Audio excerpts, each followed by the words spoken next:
So, kind of getting to what brought you here. What inspired you to audition for The Weakest Link, and what was that audition process like?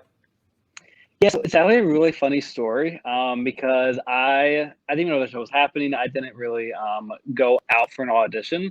So I do a weekly trivia on my Instagram story, and I've done that for a little over a year now. And I just had this guy who messaged me and was like, "Hey, I'm a casting agent for some shows, and The Weakest Link is coming back. And I know you like trivia, so would you be interested in auditioning for the show?" And so I was like really nervous about it. At first, I thought he said it was for the host of the show, and I was just like, "No," I was just like, "No, I can't. Like, no, that sounds absolutely terrifying." But it was just for a contestant. I was like, "Oh, cool. Like, I can do that." So I was like, "Yeah, let's audition." So I auditioned, um, and the audition actually went horribly. So it was just through Skype, and I think I had like 20 questions to answer. And I like when we got done, he was just like, "Wow, your teammates really don't like you." And I was just like, "Oh my god, did I do that bad?" And he said, "Yeah, you've missed a lot." And some of them were like questions that were kind of hard. Some of them were a little too easy. I'm not even gonna say like one of them involved like a zip code, and I was just like, I didn't know, when that was made and stuff. But uh, it went really bad. And he was just like, yeah, he's like, well, this doesn't mean anything. Maybe the producers will like you and they'll ask you to come back. And I was like, okay, cool. And then it went a couple months and I didn't hear anything. And I was like, okay, like no big deal, whatever. It was just like a fun thing to do. And then towards the fall, I got an email and a call from one of the people from NBC, and they're like, hey, so like we think you might be good for the show. Would you want to come back and audition and maybe be on it? And I was like, oh my god, like I did not expect that at all, because my audition was so bad, and they brought me in again. We had a little Skype thing with like a bunch of other contestants. We went in and talked with the producers, and they were like, "Yeah, let's do it." And I was like, "Wow, like that was insane." Because at first I actually was gonna tell them, "Hey, I think I'm gonna pass," um, just because I think I was just so nervous of being judged by so many people on TV about like education and like just knowing things, and I was just like, I feel like I had this like a small insecurity about the way my like education comes off. I don't know, and that itself just kind of sounds poor. Um, But I was like, you know what? This is a once in a lifetime opportunity. So I was like, yeah, I would love to do the show. Why not? And we filmed it that day, and it was a pretty long process. It was pretty extensive. They really don't want you to have any connection with anyone on the show. So like going in, we had to let them know if we recognized anybody on the show that we would be playing with. Luckily, I didn't know any of them. And if we did, though, we had to let them know and then get switched to a different episode. Um, and I mean, we weren't allowed to talk to anyone. We had to be by ourselves or be with one of the producers or like one of the assistants. We could never meet with any other cast member at all. Huh. Yeah, so they were very strict on that. So yeah, I did not know any of those people at all. So that was very very real. Huh. I guess because of strategy, like you would be teaming with them secretly or something like that, and that Yeah, would. yeah. Yeah, they didn't want us to be teaming up with anyone. They didn't want us to have any favorites. So even between like little breaks and stuff, we weren't allowed to talk. We just had to wait for the clock to come back, which was, I mean, it was kind of good because that means, I mean, it makes you not favor anyone. So like, which is kind of a good thing, could be a bad thing. Um, I feel like you got to make your impressions during the show. So I was like, okay, like I'll be myself. I'll be nice. I'll have some fun. And hopefully, maybe that will win people over. So I think it won a few people over since I went a lot longer than I thought I should have. But I did it, and I was like, okay, like this was a great time. And in the end, I was just like, I'm really happy I did it because I had so much fun. Yeah.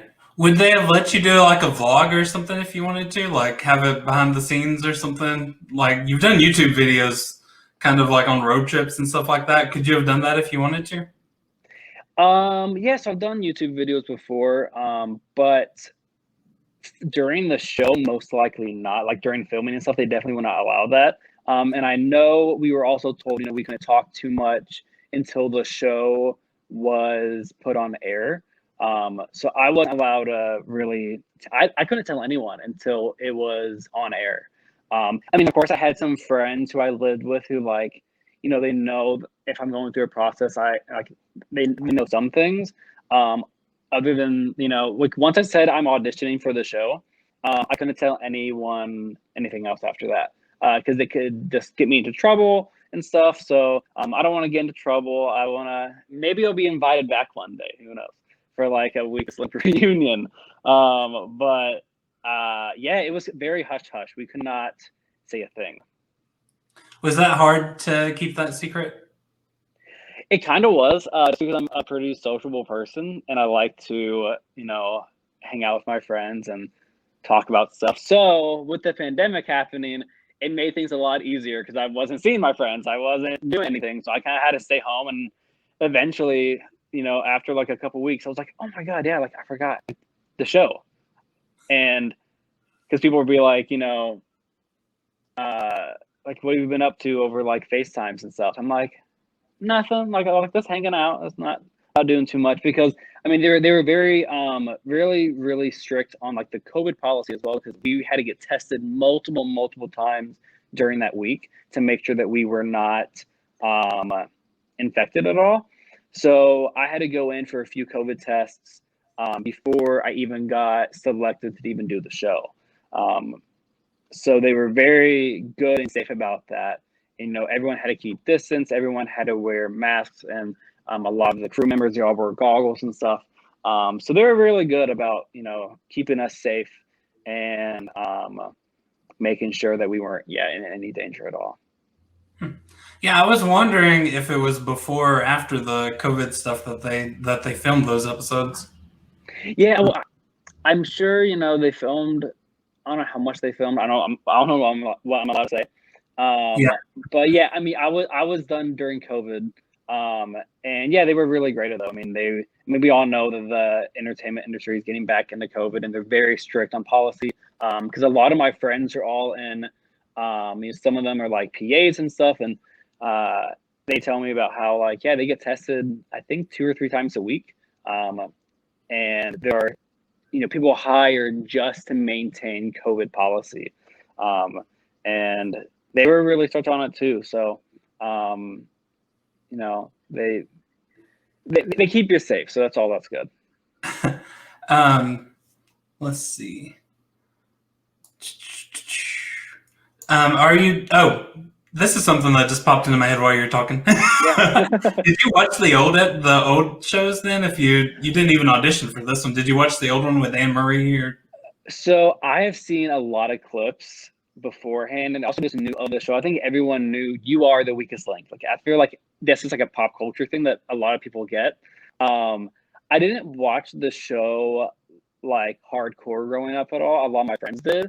I just always knew of it and knew like the concept of them and knew that she was, the host was like really strict and really mean.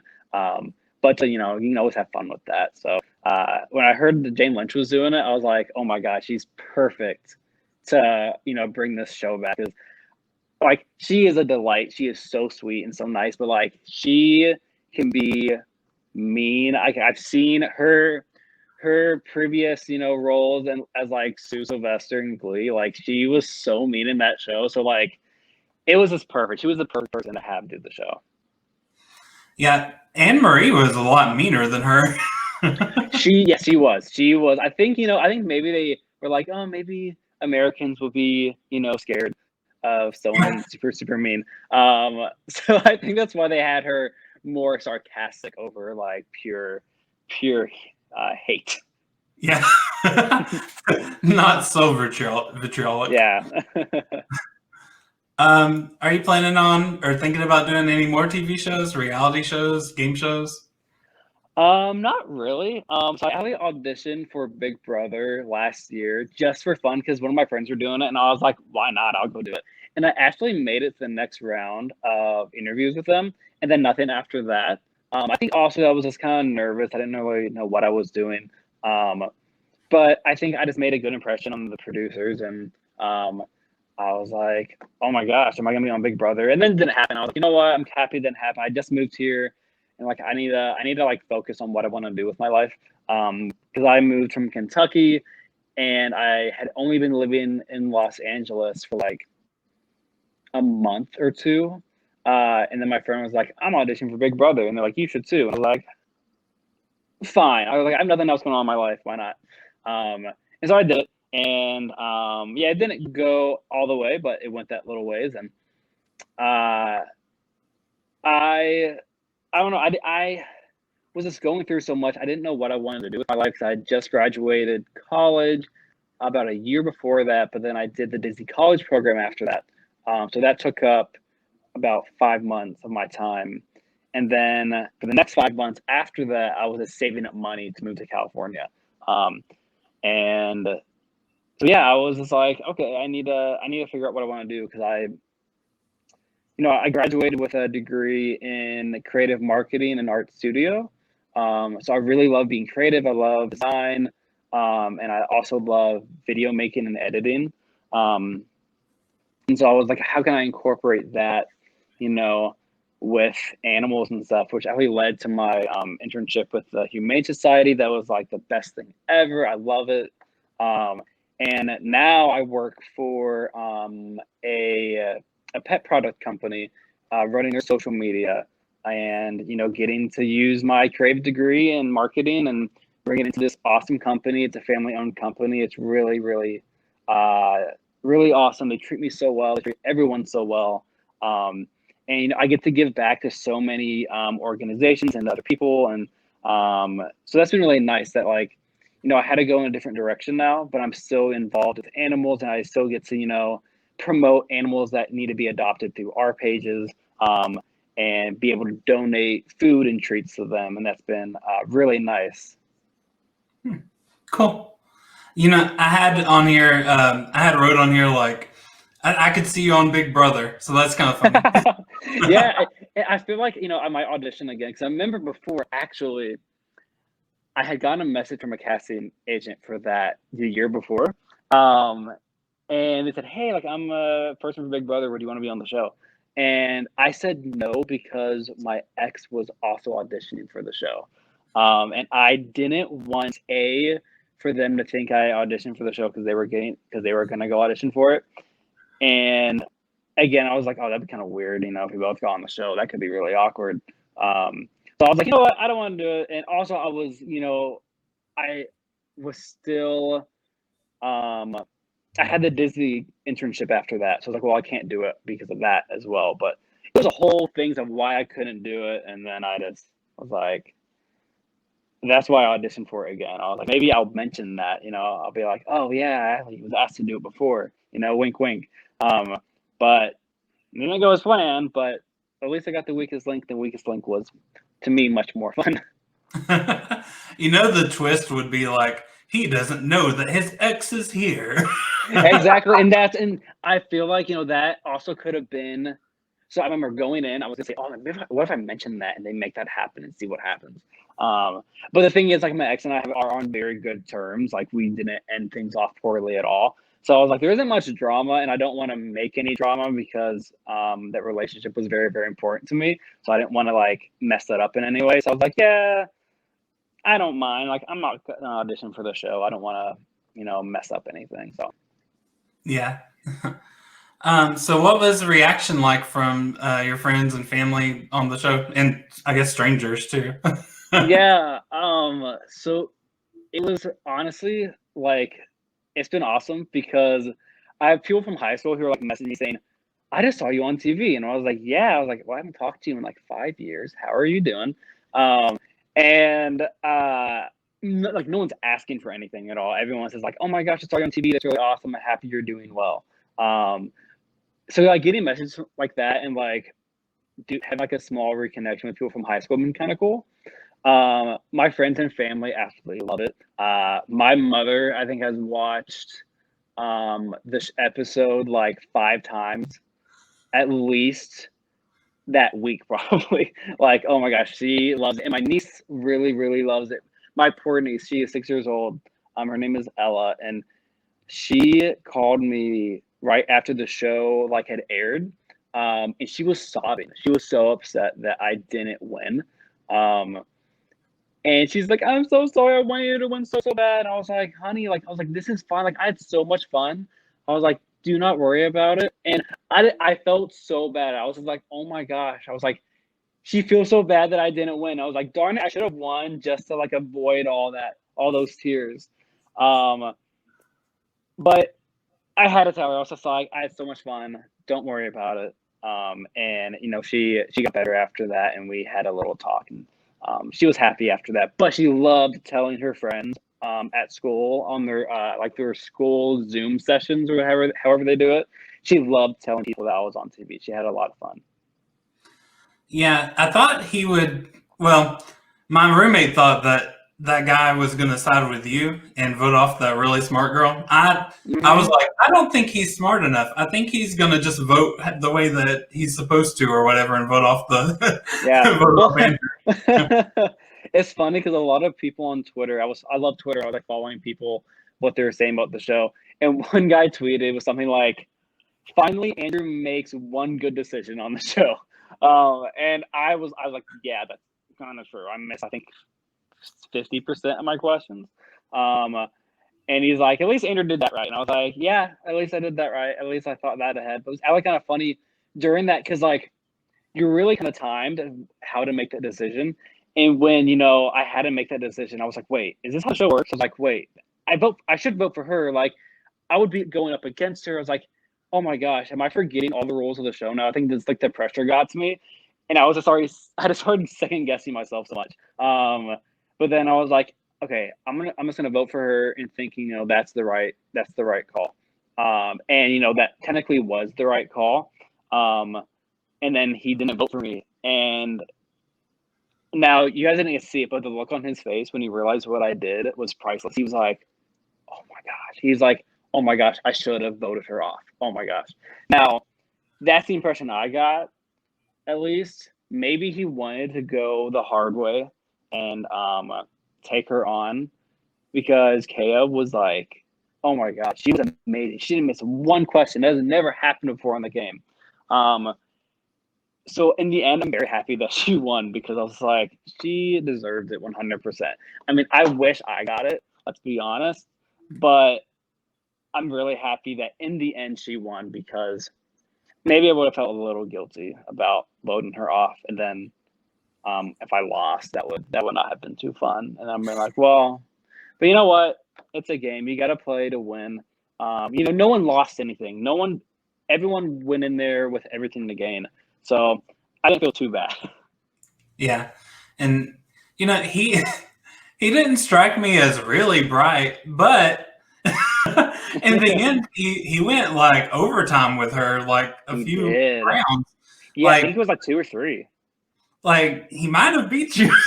Yeah, I mean, I think he would have beat me, honestly. 100%, absolutely. And it's kind of funny because when I left, I didn't know who won after that. So I didn't know who won until it aired. So I was just like, I really hope KO wins. I was like, please, please, please let her win. And during that time when I was watching, I was just like, oh my God, did Spencer win? Did I make a huge mistake? But she came through, of course, because she's a genius. And I was so relieved. I was like, okay, at least my vote didn't mess everything up. So, has your social media clout increased now? Like Instagram? um, so I'm gonna be honest. Yes, it has. My Instagram did like shoot up a little bit, and I was like, oh, which is like, I don't care too much. I was like, oh wow, I gained about 500 new followers on Instagram, and I was like, oh, this is pretty cool. And I'm getting some more engagement and stuff. And because I do run social media for my work, I do pay attention to it because that's how I am. Like I pay attention to the numbers and how things are doing. But like I'm not gonna I don't I'm not gonna make any big deal about it. Because I was like, you know what? Yeah, I gained some new followers, and everyone's been so nice. So I've gotten so many nice messages from people, just saying, congratulations, you were great. So that's been really nice to get all this positive feedback. There have been some negative feedback. Some people are really mad at me for trying to vote Kaya off. I would say only like 7 people have messaged me saying, how could you do that? Blah blah blah. And then it's great because then other people come to my defense. They're like, dude, like he made the right choice. And I was like, thank you. I'm not going to fight for myself, but you guys can do it. I don't care. Yeah, that's weird to look you up specifically to tell you like you did the wrong thing. Exactly. Oh yeah, that was really weird. Like I was getting tagged in tweets and stuff, and I was like, well, I'm sorry you see it that way, but I'm not sorry at all. So, when did your love of animals start? Oh my gosh. Okay, so I've actually been like in love with animals pretty much my entire life. I always thought I was gonna be a vet, but I'm not smart enough for that. With math and science, I'm a smart guy. This in my own ways. But with math and science, it was just out the door. So I was like, okay, I can't be a vet because I'm not good at math. Don't understand science. So that's kind of why I got involved with like more so in the creative field of animals and helping them in that way. Because I grew up in a household that was just always full of animals. We always had at least 4 to 5 dogs. The most we ever had was 6 at a time. But we also had, ferrets and rats and chinchillas and lizards and birds. And I was more so the aquatic person. I always had like tons of fish tanks and turtles and frogs. Frogs are my favorite animals. I had a Pac-Man frog named Mona, and then I had another one named Leo. And I was always obsessed with more the aquatics than the rodents. I still loved the rats; they were so always really fun. But so I just grew up with animals. My sister always had a ton. We would always go to pet stores and rescues a lot together, just to go play with the animals.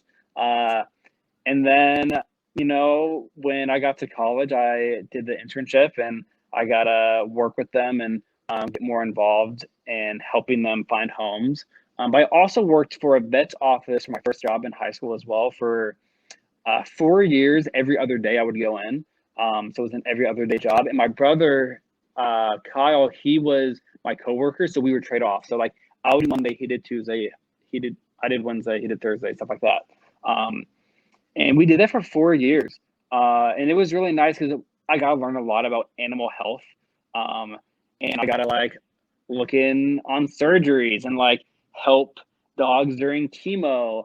And it was like a really interesting experience because then I got to, bring that to my own life and like keep an eye on my dogs. And, there were also some hard things where I had help with dogs, being euthanized and being put to sleep for health reasons, or they were just too old, or they had an incident, which was that could be hard sometimes because it was actually it was a local vet, so a lot of my friends and all their families would come in to do this really difficult thing, and I would always be like, hey, can I be there for them? Can I help them out? Because I've had I think like 14 dogs in my lifetime now, and I've had to do the whole putting them to sleep and stuff, and I know how difficult it can be. I know the process, so I would assist with them on that. Because it's always really hard because I think especially now having a dog or cat be your baby is that's what everyone does these days, especially millennials. We can't afford kids, we can't afford houses, so we get dogs, we get cats instead, and they become our child. And it's such a hard thing to do, and it's still very hard for me to do with my own personal animals. I do know the process, and I know how peaceful it is and how painless it is. So I've learned so much about animals in the past 10 years, and I'm happy that I'm still involved with it now. I like animals. I like other people's animals. I don't. Yeah. Um, so on YouTube, you posted your you posted a lot of things. You've posted a lot of things on there, but hmm posted your like coming out story 6 years ago, and um, can you give kind of a condensed version of that? I don't want you to have to repeat your whole thing No, on here. yeah, absolutely. Yeah, so for me, I knew I was gay very early on. It's kind of like one of those things where like I knew something was different when I was like, between like 7 or 8 years old. And then once I got into middle school, I realized I had a crush on my male teacher. But so did every other girl in that, oh, girl and gay guy, I guess. Everyone had a crush on the teacher. He was from Brazil. He was a soccer player there. And like now he's a teacher here. And everyone just like loved it. And I was like, oh. And when I learned what being gay was, I was like, oh, that's why. That makes sense. Okay. So I knew for many, many years. And then reflecting back on like when I was a little kid, like even I was like 5 and 6, I was like, oh, then maybe that's why I preferred, the Barbie stuff and all those things. Now I'm not saying, if you play with a Barbie, your kid's gonna be gay. That's not a thing at all. But I was like, oh, maybe that was why. I don't know. I guess I was more into like the more feminine things. Um, and but then again, I grew out of it. And I ended up being gay, but not everyone's gay. My brother played with Barbies. But one of them, I have a few brothers. One of them is also gay as well, but two of them are not. But the straight ones played with Barbies and all that stuff as well. And now they're both married to their wives. But yeah, I knew early on, and then I figured it out, in middle school, and then I didn't come out though until college, until I was a freshman in college. So I knew for a long, long time it was kind of hard to deal with. Um, I was, I have a very supporting family and very open family. And my mom and dad always said, like, they were always supportive of like the LGBT community and gay marriage and everything. So I was never worried that they were going to have any issues with it, because they were always so openly supportive and always told us, hey, kids, like, if you are gay, like, that's fine. Don't worry about it. So that was really nice to have. So I was never pressured to come out at all, or felt pressured that like it would be taken, poorly. I just wasn't ready yet, and I wanted to figure out who I was and figure out, my feelings, and um, college really helped me get out my shell a little bit more, and I was like, okay, I think I'm gonna do it now, because I just kind of I really wanted to have a life where I got to date and got to talk with guys and go to a gay bar and like not have it be a secret thing. And so I wrote my parents a letter, and I gave it to them a couple days after Valentine's Day of that year, so like 2014. And so I gave it to them. Oh, yeah, 2014, yeah. And I gave it to them, and they were super happy for me. They were both in tears. They're like, "Thank you so much for telling us. We're sorry you had to go, through a lot of this alone."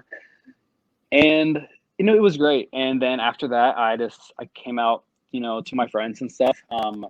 I came out to my best friend first, though. I came out to her first. I came out to her in November of 2013, and then I got so happy that I did that, and I was like, "Oh, I gotta do this soon." So then I came out to my family a few months after that, and I mean, it's been, there's still like insecurities with my sexuality, I guess. It's not something that I'm always going to bring up in front of a group of people. Not because I'm ashamed at all.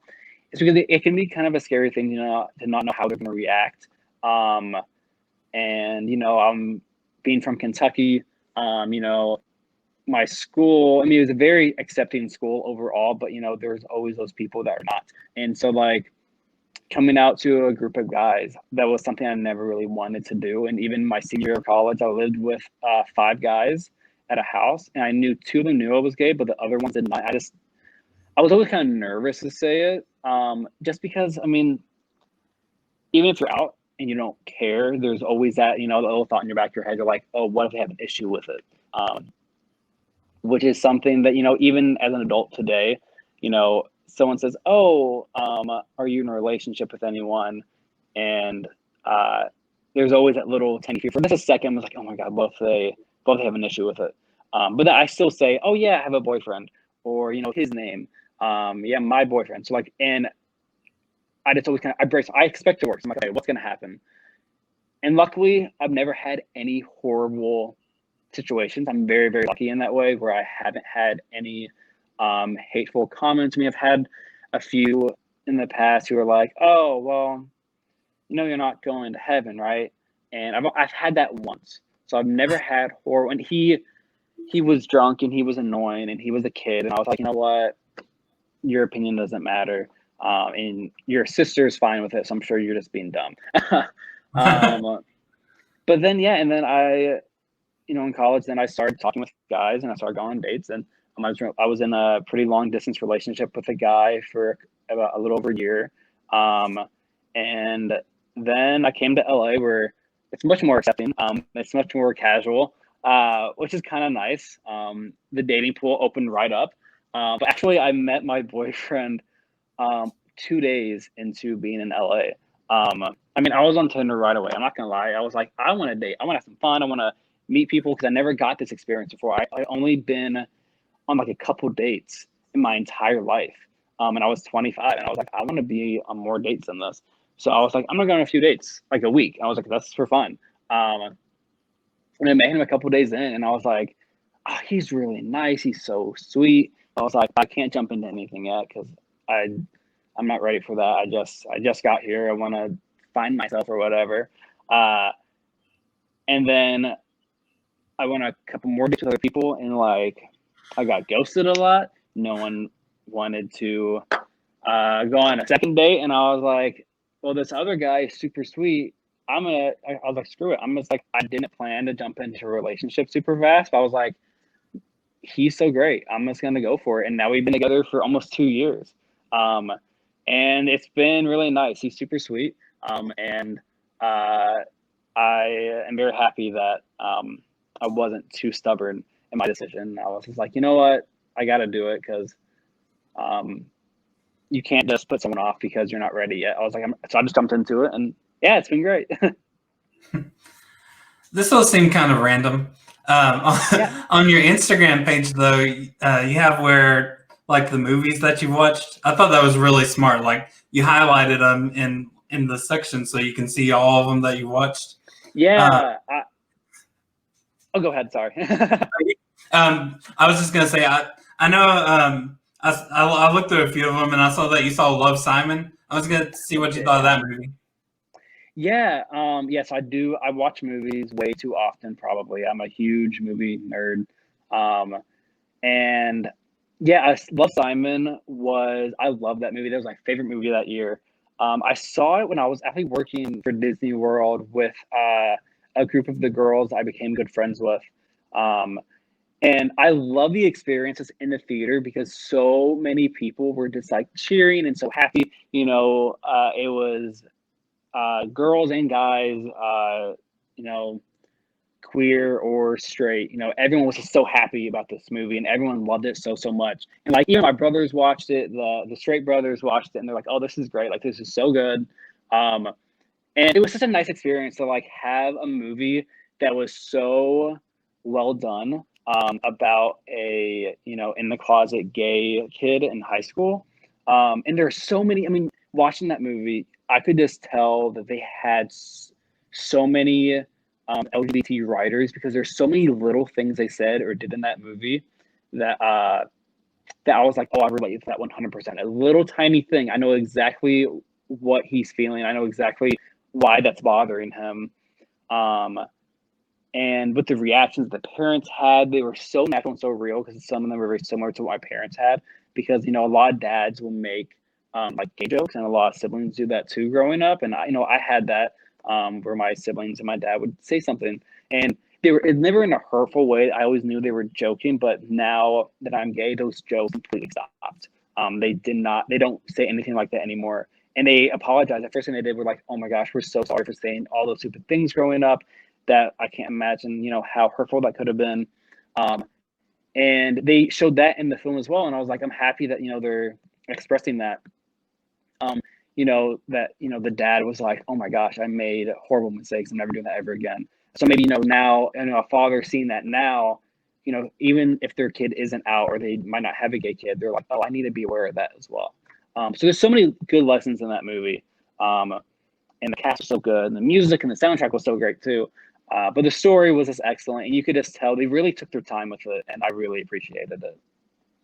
Yeah, I thought the scene with the mother was really good. Like, oh my God, yeah, like now you can exhale, Simon, because she was like, oh, she's like, it feels like you've been holding your breath for so many years, and that was actually such a good way to put it, because I so much related with that, because when I was growing up, I had to, you second guess yourself every day, like, okay, I need to make sure that I don't say anything that comes off too gay, or else people will know, and I'm not ready for that yet. And just having to filter yourself 24/7 for I was 19 when I came out, so for 19 years, having to think about everything I said before I said it was so exhausting.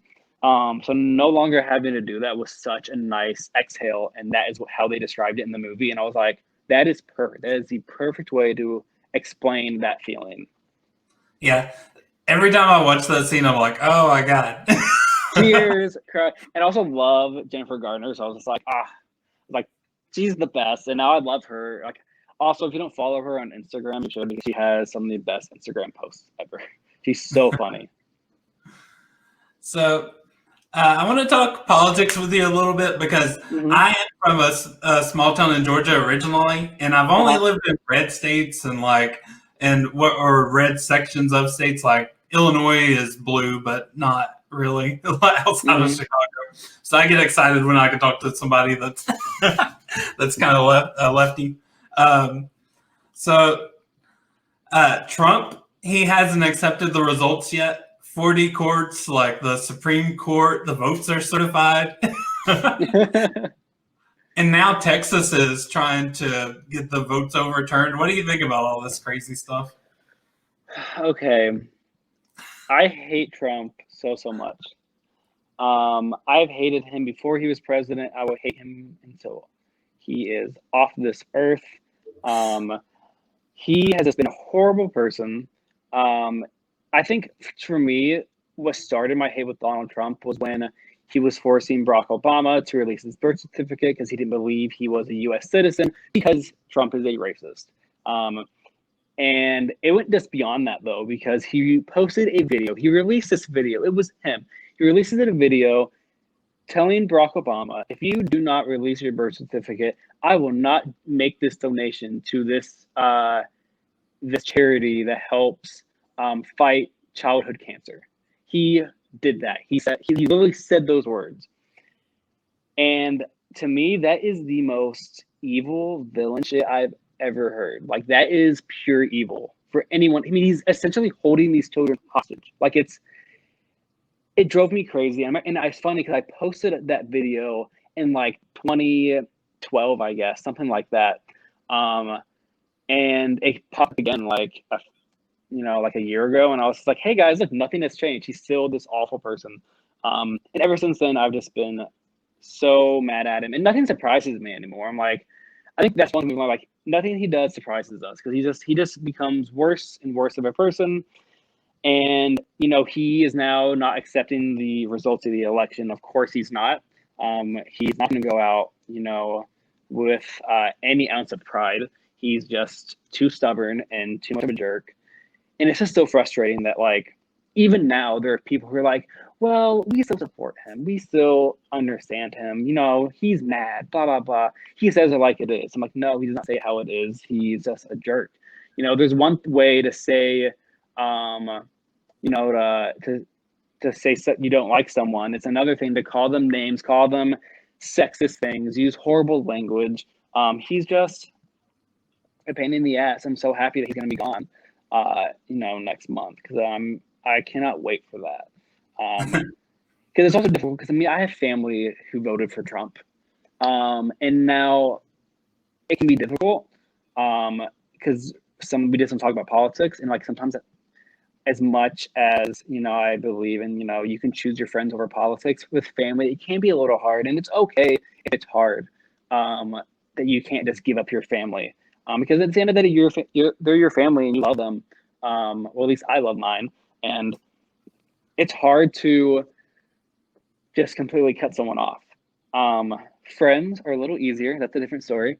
But luckily, I've had a lot of family members who have changed their mind over the past few years, and they're like, "Oh, I'm not going to vote for him again. Yeah, he's a bad guy." I was like, "Thank you for seeing that. Thank you for, being able and willing to educate yourself and listen to other people's views, listen to your children's views, because he's just done so many horrible things, and it's hard to ignore them, and some people are ignoring them, and that's just that can't happen again. This cannot happen ever again." Yeah. Well, It's bad. It's bad.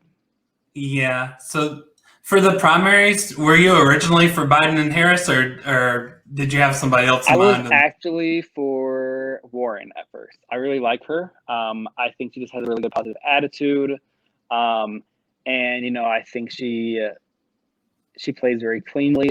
I mean, I liked her ideas as well. And I did the test about what politician do you side with most. I mean, I can't keep up with politics all the time. Luckily, my mother helps me with that.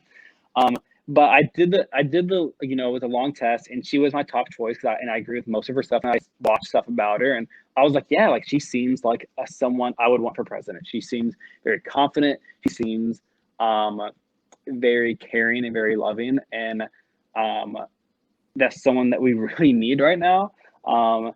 And she seems very level-headed, and she seemed she seemed like a great option. So I wanted to have her. Unfortunately, she had to drop out before I was able to vote for her.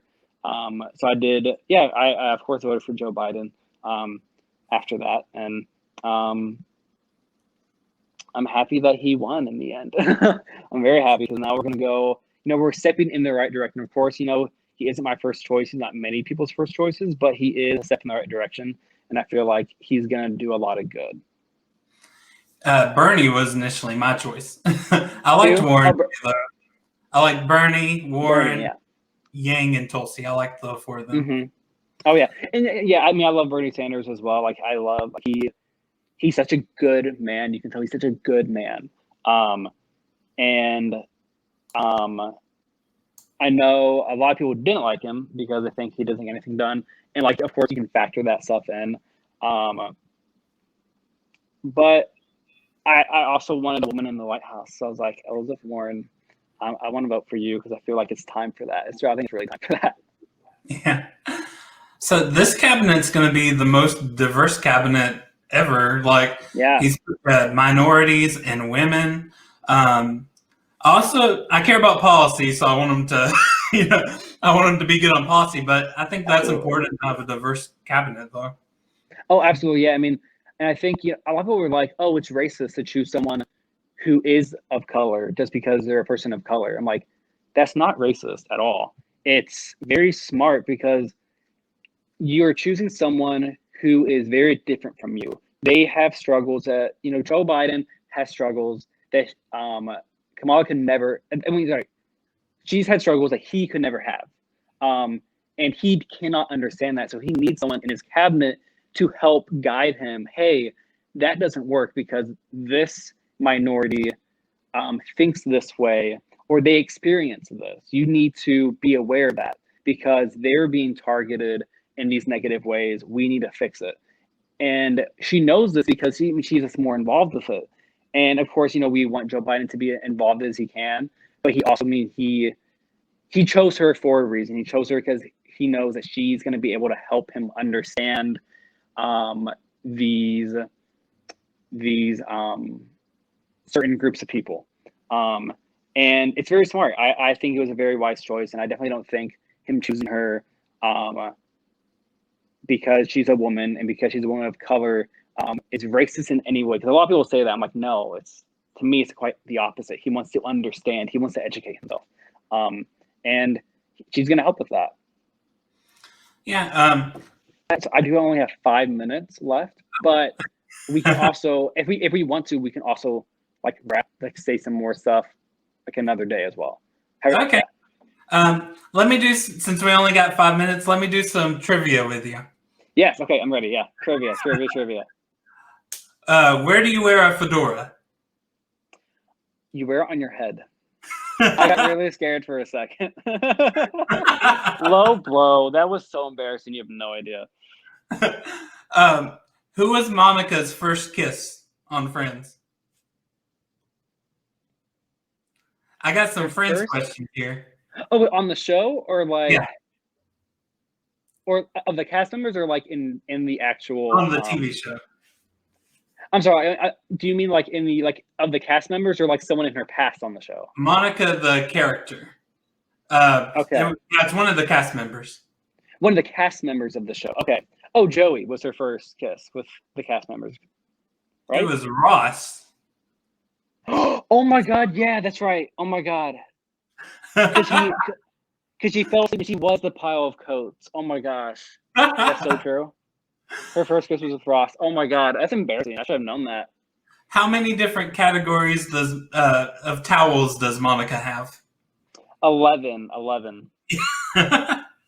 Finish this quote. It's not that common. It doesn't happen to every guy, and it is a big deal. By Rachel, season 4, episode 1. That's bad. What juice flavor did Ross burst on his first date with Rachel? It was grape, right? Cran grape, almost. Cranberry. Okay. 2 more. Well, let's see. Well, a few more. Phoebe's alias is Regina. Phalange. Phoebe's apartment number. Phoebe's apartment number. That's interesting. She has to have a high one because I'm sure she can afford it. I'm gonna say 15. 14. 14. Ah, okay. What was Ross Chandler's band name in college? Way No Way. Yeah. Here's one last question. Yeah. What Indian mausoleum was called a teardrop on the cheek of time by Nobel Prize winner Rabindranath Tagore? Is this a Friends quote? No. Or like it's a casino? It is a Indian mausoleum, and it was called a teardrop on the cheek of time by a Nobel Prize winner named Rabindranath Tagore. Oh no. I have no idea. I was just playing with you. I had all those questions, and it's the Taj Mahal. Taj Mahal. Okay, I probably should have known that, but then again, you saw how I did with history and stuff like that. So also, I have a fun fact about the Friends thing, about the apartment thing, because in the first season, the numbers were like 5 and 6, I believe. But then when they had to like justify the fact that they were on a 6th floor walk up, they changed it to 19 and 20 to make it work better. Huh. That's funny. Yeah, because they're like, they can't afford one on the 1st floor. That's so stupid. So they're like, 6th floor walk up. I knew you were a big fan of Friends. I like Seinfeld and Frasier a little more, but Friends is cool too. I love Frasier. That's one of those shows where like I don't watch it very often. When I do, I'll watch it for like a week straight, nothing else, and then I'll stop watching it because I just have to do something and I kind of forget. But love Frasier. Yeah, so I kind of did a plug for you. Twitter, YouTube, Instagram, TikTok. You can be found at ARCampbell94. That is correct. Is there anything else you want to plug? Any projects coming up? Anything you want people to know about? Not really. Oh my gosh. Just remember to adopt, not shop. That's really important. And you know, I'm on the market. I'm wanting to adopt an animal or a dog specifically really bad. But my place doesn't allow them. So I might be moving. I really might move just so I can get a dog, because now that I work for a pet product company, I'm going to spoil the hell out of them with so many bones and so many treats. I'm like, I got to get a dog. So I want to go to the shelter and find one, and I want to name him Good Boy. If I find a boy I like, I want to name him Good Boy so that he'll always know he's a good boy. But if I get a girl, I prefer female dogs sometimes. But the Good Boy name I love, and I call him a good boy all the time. So yes, adopt, not don't shop, and Bob wear a Barker. mask. Wear a mask. Wear a mask. That's my other one. Wear a freaking mask because it's so important. I think I have a mask in my pocket. Yeah, I have so many masks all over me. So yes, wear a mask, please. Please think of not just yourself, but other people, because not everyone has an immune system that's great. So please wear a mask and be safe. You can tell you don't live in Kentucky anymore because I work at a hotel and people from Kentucky do not like the mask. Oh, trust me. Oh, man, I've heard my family members are like, someone in the market today wasn't wearing their mask. They didn't care. Like the butcher wasn't wearing their mask. I'm like, that sounds awful and terrifying. I am happy I live here where people take it seriously.